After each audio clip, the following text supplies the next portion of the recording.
immigrant, emigrant and migrant in the world. যদি ই দিয়ে শুরু হয় তাহলে আমরা বলবো মানে একটা মানুষ, ইমিগ্রেন্ট মানে হলো অভিবাসী, ঠিক আছে? তিনটে শব্দ তো প্রায় অভিবাসী, কিন্তু পার্থক্য হলো ইমিগ্রেন্ট, হ্যাঁ, যেটা ই থাকবে সেটা হলো একটা মানুষ, ঠিক আছে, যে তার দেশ ত্যাগ করেছে অন্য দেশে কি হওয়ার জন্য, সেটেল হওয়ার জন্য। ইংলিশে কি বলবে সেটা, মানে a person who live their own country to settle another country, অন্য দেশে কি হওয়ার জন্য, স্থায়ী হওয়ার জন্য। আর যদি আই এম দিয়ে হয় এমিগ্রেন্ট, তখন সেটা হলো আমি মনে করেন বাংলাদেশি, আমি ইমিগ্রেন্ট করছি, আমার দেশ ত্যাগ করছি আমেরিকা যাওয়ার জন্য, আমি আমার চোখে ইমিগ্রেন্ট ই দিয়ে। আর ওই ডোনাল্ড ট্রাম্পের চোখে আমি হলাম আই দিয়ে, এমিগ্রেন্ট, মানে আমি অভিবাসী কিন্তু এই দেশ থেকে সেই দেশে স্থায়ী হওয়ার জন্য।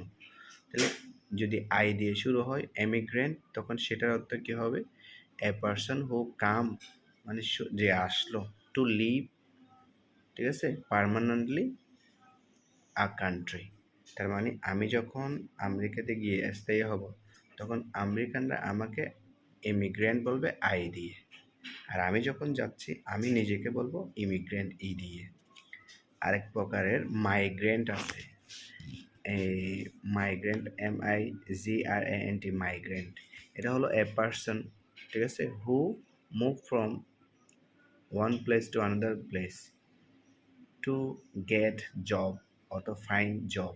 তার মানে হলে মাইগ্রেন্ট যখন হবে একটা মানুষ একটা জায়গা থেকে আরেক জায়গায় যায়, কিসের জন্য, মানে চাকরি খুঁজতে, সেখানে স্থায়ী থাকার জন্য চাকরি খুঁজবে, চাকরিতে মানে হবে, অথবা একটা বেটার কন্ডিশন, অথবা এখানে অনেক সময় থেকেও যেতে পারে, এরকম হলে সেটাকে মাইগ্রেন্ট।